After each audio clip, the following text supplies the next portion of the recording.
Welcome to Tov Jewish News Channel. With us today is Caroline Glick, Senior Contributing Editor at GNS. But before that, let's watch a small teaser from our new series on Hamas, Hamas in Your Backyard. The Crusades of the thousands of years ago are depicted as a Western invasion of the Middle East in order to destroy Islam. The same thing is Israel. Both Christianity and Judaism conspired in order to defeat Islam by creating something like resurrection. And this is what boggles the mind.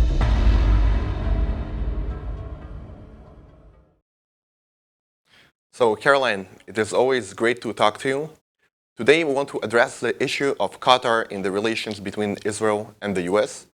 So, recently, we saw the US giving a boost to Qatar and putting it as in the position of a negotiator between Hamas and Israel.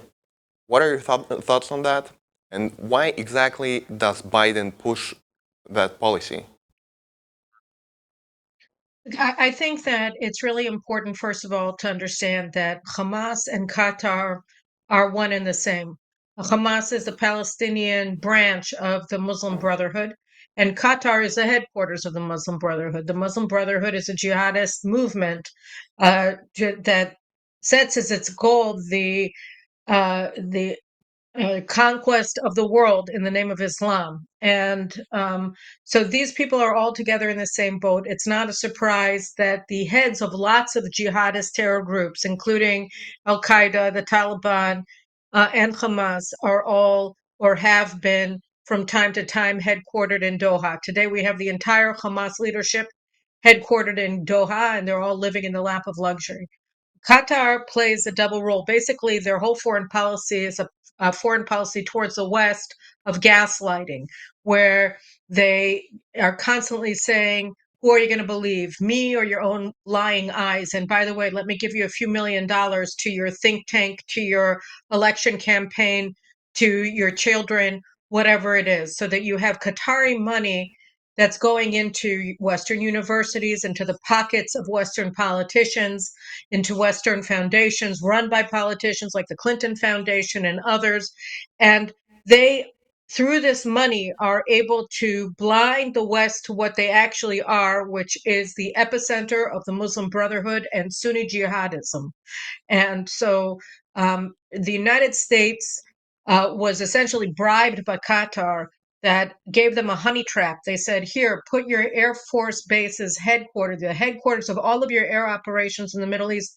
Here, we're going to build the base for you. It's going to be fantastic. And so now you have, for the past decade and a half or more, you have Al Udeid Air Force Base, which controls all of the Central Command's air traffic in the Middle East and South Asia in Qatar.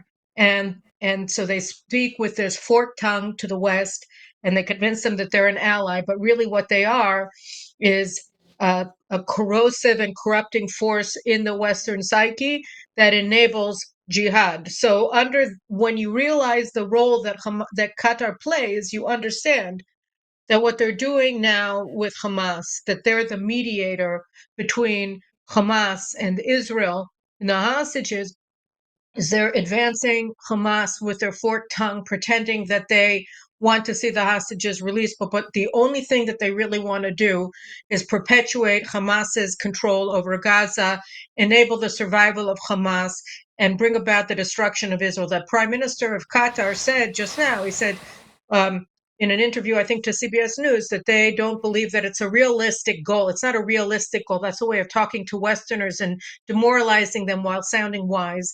It's not a realistic goal to defeat Hamas. And what we really need is a Palestinian state in Judea and Samaria and Gaza that's going to be run by a unity government, that's a Hamas government. And that's the only way to have a long-term solution. And what that long-term solution is, of course, which he leaves unsaid, is the annihilation of Israel.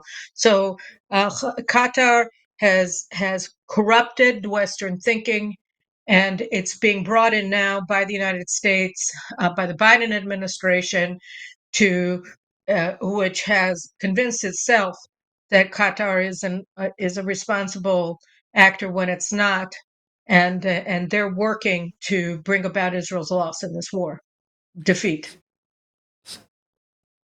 So taking all of that into account and taking into account the toxic influence of Qatar on the United States and on Biden's administration, what is Biden's vision for the Middle East after the war in general and Israel specifically? Well, Biden says it repeatedly. He tweeted it again this morning. He said that the only way to solve the problems of Israel and the Palestinian is to establish a Palestinian state, what he refers to as a two-state solution. And this is a disaster for Israel because, well, if we learn nothing else from October 7th, and we learned many things from October 7th. But one of the things that the Israeli people and really the people of the world have to recognize is that there is no way for Israel to peacefully coexist with a society that is organized around the single principle of Israel's annihilation. The Palestinian society, such as it is a negative image of Israel. It exists in order to destroy Israel, to devour us. We saw that on October 7th. And we've seen that through their jihadist terrorism over the past 100 years, that the expression of their national will is not to build a state, it's to kill Jews, it's to annihilate Jews, it's to cruelly and sadistically kill Jews, and to deny the legitimacy and destroy and erase the physical record of Jewish history. So the idea that you can stabilize a situation by empowering a people that exists to annihilate the Jews is insane. And yet the fact is that that is the policy of the Biden administration, and they refuse to budge at all from that position, no matter what happens, and despite a mountain range of evidence that what they're doing is actually working towards the annihilation of Israel. One of the other things that we saw come out recently from the Biden administration is Biden himself talking about one of the hostages that was liberated, Abigail, and showing pictures of her. What do you think is the purpose behind that? Why does Biden show these things? I mean, I think that Biden is pro-Israel. I mean, I think that in his heart of hearts that he really does feel very warmly towards Israel, but he's built an administration that's staffed by people at all levels who hate Israel. And he has a lot of people in key positions in his administration who support Hamas, like Hadi Amar, his special envoy to the Palestinians, which is an ambassadorial level position in the State Department, like Maher Bitar, who's the senior director for intelligence in the National Security Council, who's in charge of the intelligence flow throughout the executive branch.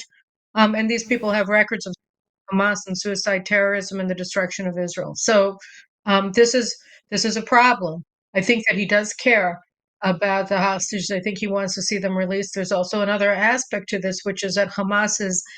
We thought that Hamas was going to release the Americans first, but what they're doing to keep up American pressure to guarantee that the Biden administration doesn't abandon its position that undermines Israel's war effort is that they're not releasing American citizens, dual Israeli American citizens who they're holding hostage.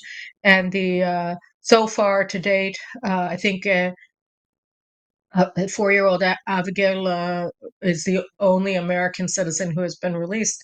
And aside from that, her story is a particularly, all of them are horrible tragedies, but hers is a uniquely horrible tragedy because she was abducted by the terrorists who murdered her parents, and alone, without parents in Gaza for 52 days. So I think, her release was was something that was particularly touching and touching the soul when you see this poor orphaned 4-year-old who has been held by the murderers of her parents for the past 52 days. So it also is a story that's dramatic and tragic in a unique way. Uh, Caroline, we all saw the speech that Biden gave in the beginning of the war, his famous "Don't" speech, where he said that Israel should destroy Hamas. Do you still think that this is an objective that that the Biden administration thinks that Israel should achieve, or did the objectives change?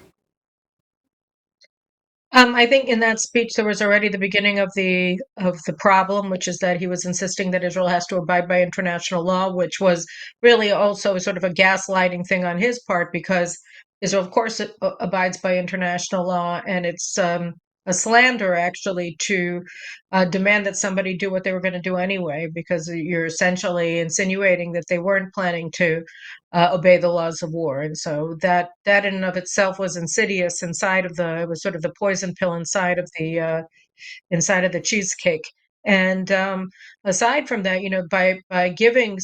by upholding Qatar as a credible actor in all of this, when Qatar is Hamas, and then the Qataris coming out and saying that you can't, it's not realistic for Israel to win.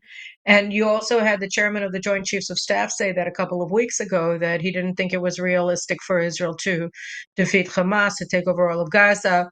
So you've seen a very clear change or shift, or I'm not even sure if it's really a shift. I think that you've had this policy being pursued by the Americans the entire time, while that's been the actual policy, while the stated policy is the opposite. They say that they want Israel to defeat Hamas, but the directives that they've been giving the IDF to minimize civilian casualties when we're fighting a foe who uses civilian casualties to as cover for its terrorist forces, and also the civilians themselves are mobilized on behalf of Hamas and support Hamas, and Hamas is organic to that society. I think that that in and of itself was an indication that the Americans don't want Israel to win. I just wrote an article explaining how, in fact, the United States is the principal obstacle to Israeli victory at JNS, and people can look at it on the website, and later I'll put it up on my own website, carolinglick.com. Caroline, do you see signs of exhaustion of the American public from the news about the war in Israel? Is that something that's going on in America, or the interest is too high? I don't see that. I mean, I see, obviously there are other issues that are of concern to the United States, to American people, domestic issues, the issue of illegal immigration, the flow of millions of illegals across the border with Mexico.